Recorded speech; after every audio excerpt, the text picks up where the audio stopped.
ভারত পৃথিবীর একমাত্র প্রতিবেশী দেশ যে শুধু বাংলাদেশের কাছ থেকে নিজেদের স্বার্থ হাসিল করেছে।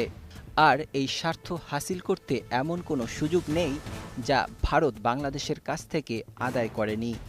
আর তাই বাংলাদেশে একের পর এক তথাকথিত উন্নয়ন প্রকল্প চাপিয়ে দিয়েছে ভারত, যা মূলত ভারতের স্বার্থই রক্ষা করে। এসব প্রকল্পে বাংলাদেশের অর্থনৈতিক ও কৌশলগত স্বার্থ চরমভাবে ক্ষতির মুখে পড়ে। ভারতের রাষ্ট্রায়ত্ত প্রতিষ্ঠান ও পররাষ্ট্র মন্ত্রণালয়ের প্রভাবে এসব চুক্তির মাধ্যমে ভারত বাংলাদেশের উপর প্রভাব বিস্তার করে।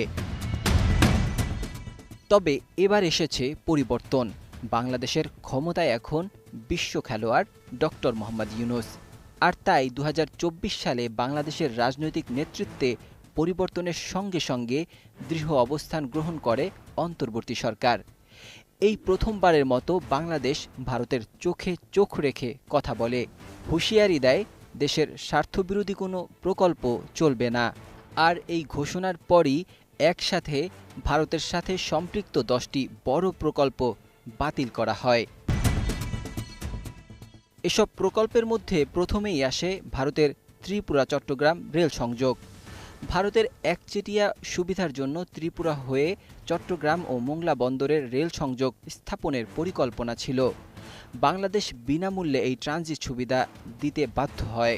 প্রকল্পটি ছিল বাংলাদেশের কৌশলগত স্বার্থের জন্য বড় হুমকি।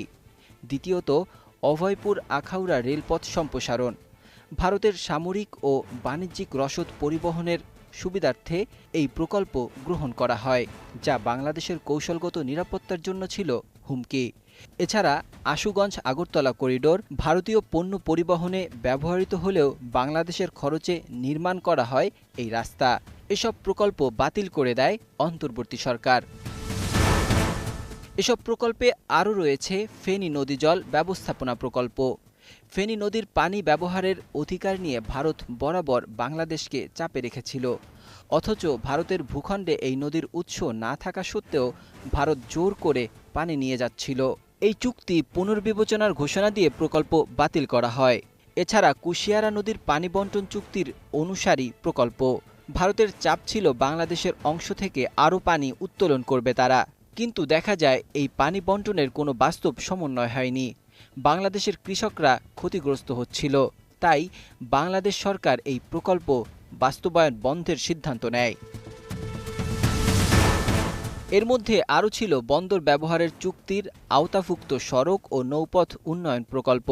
চট্টগ্রাম ও মোংলা বন্দর ভারতের জন্য উন্মুক্ত করতে বাংলাদেশকে চাপ দিয়ে একাধিক সড়ক, ব্রিজ ও টার্মিনাল উন্নয়নের জন্য প্রকল্প নেওয়া হয়েছিল, যার মূল উদ্দেশ্য ছিল ভারতের উত্তর পূর্বাঞ্চলের প্রবেশাধিকার নিশ্চিত করা। এছাড়া ফারাক্কাবাদ সংস্কার প্রকল্পের সহায়তা। ভারত চেয়েছিল বাংলাদেশ নিজেদের অর্থ দিয়ে ভারতীয় অঞ্চলের ফারাক্কা বাঁধের সংস্কারের সহযোগিতা করবে। অথচ এই ফারাক্কা বাঁধই বাংলাদেশের উত্তরাঞ্চলের কৃষকদের শুকিয়ে মারছে। আর তাই তো এ ধরনের সহযোগিতা এই সরকার প্রত্যাখ্যান করে।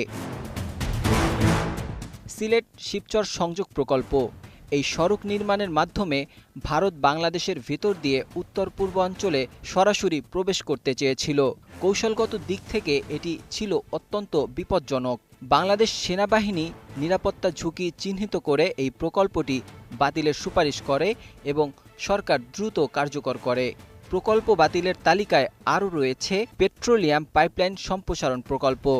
ভারতের ত্রিপুরা থেকে বাংলাদেশের জ্বালানি সরবরাহের নামে একটি পাইপলাইন তৈরি করা হয়েছিল, যার মাধ্যমে ভারত দীর্ঘমেয়াদে বাংলাদেশের জ্বালানি বাজার দখল করতে চেয়েছিল।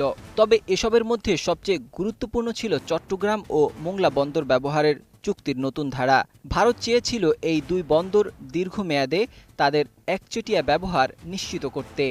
বাংলাদেশের সরকার স্পষ্ট জানিয়ে দেয়, কোনো দেশের জন্য দেশের কৌশলগত স্থাপনা একচেটিয়া ব্যবহারের অধিকার দেয়া হবে না। এই সংশোধিত ধারায় এই সকল অনুমোদন বাতিল করে দেয়া হয়।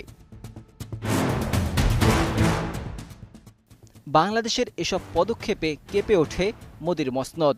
আর তাই তো বাংলাদেশকে নিয়ে একের পর এক মিথ্যা প্রচারণায় ব্যস্ত হয়ে পড়ে মোদি মিডিয়া। ডেস্ক রিপোর্ট, ২১শে টেলিভিশন।